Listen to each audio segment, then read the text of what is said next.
वैश्विक मंच पर बढ़ती हुई भारत की प्रतिष्ठा को देखा है। भाइयों बहनों, आज दुनिया में भारत के बारे में धारणा बदली है। भारत को लोग आज सम्मान की निगाहों से देखते हैं। भारत आज वैश्विक लीडर के रूप में अपनी एक नई प्रतिष्ठा को बनाने में सफल हुआ है। इसका कारण है प्रधानमंत्री मोदी जी का यशस्वी नेतृत्व, जिन्होंने प्रत्येक क्षेत्र में भारत को आगे बढ़ाने के लिए पिछले 9 वर्ष के दौरान जो प्रयास किए हैं, आज उसका परिणाम हम सबके सामने देखने को मिल रहा है। आप याद करिए, जब देश अपनी आजादी का अमृत महोत्सव मना रहा था, आजादी के अमृत महोत्सव में पहली बार आपको लगा होगा कि 1947 में जब देश आजाद हुआ था, तब हम लोग आजादी के जश्न को देख नहीं पाए थे। आजादी के उस जश्न में उस समय की सरकार ने आम जनमानस को जोड़ने का कितना प्रयास किया होगा, इसका कोई आधिकारिक रिकॉर्ड नहीं। लेकिन भाइयों बहनों, जब आजादी के 75 वर्ष पूरे हो रहे थे, हर घर तिरंगा के माध्यम से प्रधानमंत्री मोदी जी ने प्रत्येक भारतवासी को आजादी के अमृत महोत्सव के साथ जोड़ने का कार्य किया। आजादी के अमृत महोत्सव के वर्ष में जब देश अपनी आजादी के 75 वर्ष पूरे कर रहा था, इससे ज्यादा सुखद अनुभूति क्या हो सकती थी कि जिस ब्रिटेन पर 200 वर्षों ने जिस ब्रिटेन पर भारत पर राज किया था, जिस ब्रिटेन ने 200 वर्षों तक हमारे मूल्यों को कुत्सित तरीके से रौंदने का कार्य किया था, उस ब्रिटेन को पछाड़ करके भारत आजादी के अमृत महोत्सव वर्ष में दुनिया की 5वीं बड़ी अर्थव्यवस्था बना।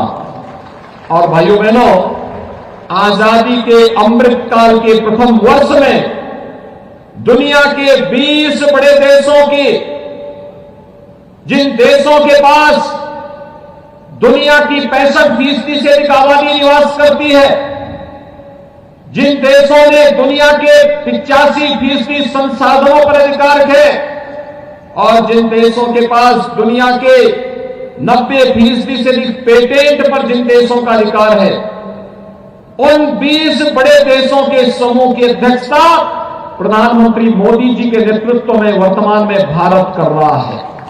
हर भारत के लिए गौरव की बात है।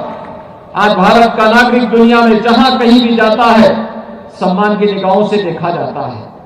आपने रूस और यूक्रेन के युद्ध के समय देखा होगा, पहली बार जब 2 देशों के बीच युद्ध हो रहा है, अगर किसी के कहने पर सीज फायर होकर के वहां से सुरक्षित भारतीय नागरिकों को निकालने में मदद मिली, तो पहली बार रूस और यूक्रेन के युद्ध के दौरान आपने देखा होगा। अभी सूडान के अंदर वहां पर आंतरिक संघर्ष के कारण व्यापक पैमाने पर कत्लेआम हुआ, लेकिन भारत दुनिया का अकेला देश था जिसने ऑपरेशन कावेरी चला करके अपने नागरिकों को सुरक्षित निकालने का कार्य किया है। भाइयों बहनों, एक और वैश्विक मंच पर बढ़ती हुई प्रतिष्ठा, दूसरी तरफ भारत के अंदर इंफ्रास्ट्रक्चर डेवलपमेंट के जो कार्य हुए हैं, highway, railway, airport, AIIMS, IIT, IIM जैसी संस्थाओं का निर्माण होना, वाटरवे का निर्माण होना, नए लॉजिस्टिक हब का निर्माण होना, आईटी के नए हब का निर्माण होना, ये नए भारत की नई कहानी को कहता है।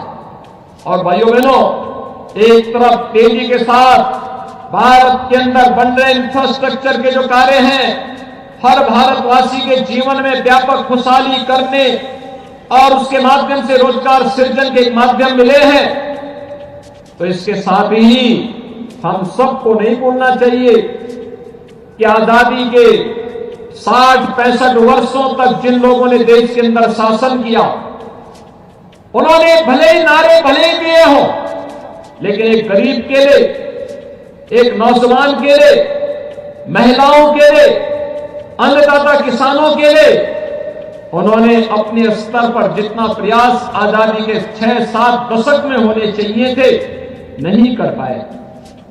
मात्र 9 वर्ष में करोड़ों लोगों के लिए सिर ढकने के लिए आवास मिल जाना, करोड़ों लोगों के घरों में शौचालय हो जाना, करोड़ों लोगों को उज्ज्वला योजना का स्वस्थ ईंधन उपलब्ध करवाने का कार्य कर देना, करोड़ों नौजवानों के जीवन में आर्थिक स्वावलंबन के साथ जोड़ने का कार्य हो जाना, आजादी के बाद 70 वर्षों में जिन गरीबों के बैंक में अकाउंट नहीं खुल पाए थे, उनके जनधन के अकाउंट खुल जाना, 50 करोड़ गरीबों को आयुष्मान भारत की स्वास्थ्य बीमा का कवर का मिल जाना, और भारत अकेला देश है जिसने अपने 80 करोड़ लोगों को कोरोना कालखंड में और आज भी लगातार फ्री में राशन की सुविधा उपलब्ध करवाने का कार्य जो कर रहा है वो अकेले भारत है। अकेले भारत है जिसने अपने देश के अंदर 220 करोड़ वैक्सीन की डोजेज फ्री में उपलब्ध करवाई है अपने नागरिकों को। दुनिया के किसी भी अन्य देश ने नहीं कर पाया, कोई अन्य देश नहीं कर पाया भाइयों बहनों। और इसीलिए एक और ये कार्य हो रहे हैं, इसके साथ ही विरासत का सम्मान भी हो रहा है। आजादी के अमृत महोत्सव वर्ष में कोई जनपद नहीं जहां स्वतंत्रता संग्राम सेनानियों के स्मारकों को सम्मानित न किया गया हो, उनके स्मारकों को भव्य स्वरूप न दिया गया हो, और आजादी की लड़ाई के साथ साथ भारत की आध्यात्मिक और सांस्कृतिक विरासत को भी नई पहचान देने का कार्य आपने देखा होगा। काशी में काशी विश्वनाथ धाम का निर्माण हो चुका है। सेनानियों के स्मारकों को सम्मानित न किया गया हो, उनके स्मारकों को भव्य स्वरूप न दिया गया हो, और आजादी की लड़ाई के साथ साथ भारत की आध्यात्मिक और सांस्कृतिक विरासत को भी नई पहचान देने का कार्य आपने देखा होगा। काशी में काशी विश्वनाथ धाम का निर्माण हो चुका है, और अयोध्या में 500 वर्षों का इंतजार समाप्त करके भगवान श्री राम के भव्य मंदिर के निर्माण का कार्य अयोध्या में भी हो रहा है। केदारनाथ धाम का निर्माण हो रहा है, महाकाल में महालोक का निर्माण हो रहा है, विंध्यवासिनी धाम का निर्माण हो रहा है। भाइयों बहनों, जो कार्य कभी नहीं हुआ वह कार्य आज हो रहा है, क्योंकि डबल इंजन की सरकार जनता जनार्दन को समर्पित होकर के उनकी भावनाओं का, उनकी आस्था का सम्मान करने का कार्य कर रही है। ये सभी सरकार अपने जनता के हितों को ध्यान में रख करके, उनके स्वावलंबन को ध्यान में रख करके, उनकी आस्था का सम्मान करते हुए लगातार कार्य हो रहा है। और प्रधानमंत्री मोदी जी का जो विजन है, उसी विजन को डबल इंजन सरकार ने उत्तर प्रदेश के अंदर अपना मिशन बना रखा है। सपा, बसपा और कांग्रेस के लोग तुष्टीकरण की नीति पर चल करके समाज को जाति के आधार पर बांटते थे और परिवार विशेष को लूट करने की छूट देते थे। भैया बहनों, आज जाति के आधार पर नहीं, चेहरा देख करके नहीं, आज योजना का लाभ सबका साथ और सबके विकास की भावना के साथ लिया जाता है।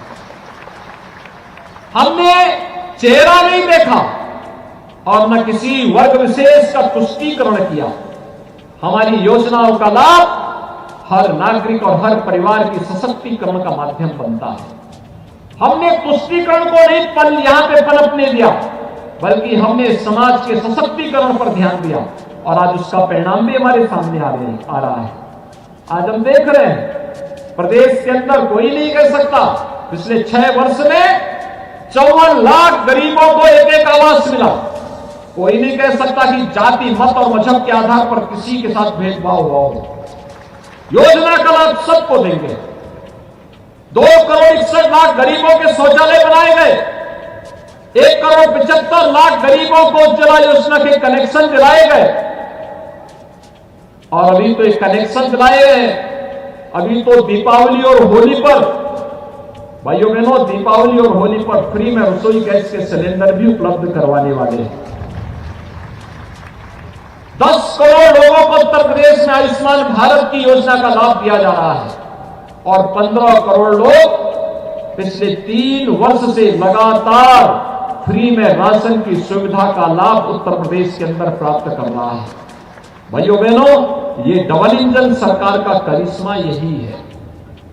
कहीं पर पूर्वांचल एक्सप्रेसवे पूर्वी उत्तर प्रदेश को जोड़ता है, कहीं बुंदेलखंड एक्सप्रेसवे बुंदेलखंड को जोड़ने का कार्य कर रहा है। गंगा एक्सप्रेसवे पर युद्ध स्तर पर कार्य चल रहा है, नए एयरपोर्ट बन रहे हैं और बाराबंकी के लिए एक और लखनऊ का इंटरनेशनल एयरपोर्ट और दूसरी तरफ अयोध्या में भी एक इंटरनेशनल एयरपोर्ट बन रहा है। यानी जहां भी आपके लिए नजदीक हो, आप वहां की एयरपोर्ट का इस्तेमाल कर सकते हैं। एक तरफ राजधानी लखनऊ और दूसरी तरफ अयोध्या। भाइयों बहनों, ये दुर्लभ संजोग आज बाराबंकी वासियों को प्राप्त हो रहा है। आपने 17 के पहले के अंदर उत्तर प्रदेश के अंदर सरकारों को देखा होगा, क्या करती थी। पर्व और त्योहार आते थे, भय और दहशत का माहौल बन जाता था। यहां पर जब भी सावन का महीना आता था, लोधेश्वर नाथ मंदिर में जब लोग दर्शन करने के लिए आते थे, व्यापक पाबंदियां लग जाती थी, कर्फ्यू जैसा दृश्य दिखाई देता था। आज कर्फ्यू नहीं लगता है, आज तो कांवड़ यात्रा को पूरी तरह सुरक्षा प्रदान की जाती है, उस पर पुष्प वर्षा होती है, उन्हें हर प्रकार का प्रोत्साहन दिया जाता है। अगर हमने देवा शरीफ के सम्मान के साथ साथ वहां के विकास में सहयोग किया है, तो महादेवा के विकास में भी सरकार लगातार योगदान दे रही है। हमने आस्था का सम्मान सबका किया, लेकिन भेदभाव की कोई शिकायत नहीं कर सकता है। और इसलिए भाइयों बहनों, 17 के पहले के उत्तर प्रदेश आपको भूले नहीं होंगे। क्या स्थितियां थी हमारे नगरों की। ये नगरीय जीवन अर्थव्यवस्था को सुदृढ़ करने का तो माध्यम है ही। आम जनमानस की बुनियादी सुविधाओं को, उनके जीवन स्तर को उठाने का भी एक माध्यम होता है। अच्छी सड़कें मिले, जल निकासी की अच्छी व्यवस्था हो, अच्छी शिक्षा की व्यवस्था हो, स्वास्थ्य की सुविधाएं बेहतर हो, लोगों को शुद्ध पेयजल की सुविधा उपलब्ध हो, कूड़ा कलेक्शन की बेहतर व्यवस्था हो। 17 के पहले की स्थिति क्या थी। हमारे शहर कूड़े के ढेर दिखाई देते थे। किसी भी शहर में जाओ, कूड़े का डंप पड़ा रहता था। यानी शहर की पहचान कूड़े के ढेर से दिखाई देती थी। और आज आपने समाजवादी पार्टी के अध्यक्ष का भी बयान पढ़ा होगा। उनका बयान भी ये व्यक्त कहता है, वो कहते हैं नगर निकाय चुनाव में हमारी रुचि इसलिए नहीं है क्योंकि वो कूड़ा उठाने का चुनाव है। यानी कूड़ा उठाना उनको ये लगता है जैसे उनकी प्रतिष्ठा की विपरीत है। एक व्यक्ति जो उत्तर प्रदेश जैसे राज्य का मुख्यमंत्री रहा हो, उनके द्वारा इस प्रकार के हल्के शब्दों का इस्तेमाल करना। और भाइयों बहनों, वह तब जब उत्तर प्रदेश के अंदर 6 करोड़ लोग नगरीय जीवन में निवास करते हैं, नगरीय क्षेत्रों में निवास करते हैं। ये इन 6 करोड़ लोगों का अपमान है। इन मतदाताओं का अपमान करने का प्रयास हो रहा है। ये कूड़ा नहीं, ये सपा बसपा के कचड़े को साफ करने का चुनाव है। उनकी गंदगी को सफाई करने का, उनकी अराजकता करों की अवसरवादिता को साफ करने का चुनाव है। और इसीलिए इस सफाई अभियान के साथ हम लोगों ने और प्रधानमंत्री मोदी जी ने स्वच्छ भारत मिशन का अभियान भी चलाया। पहली बार स्वच्छ भारत मिशन का परिणाम है हर गरीब के घर में एक एक शौचालय बन गया।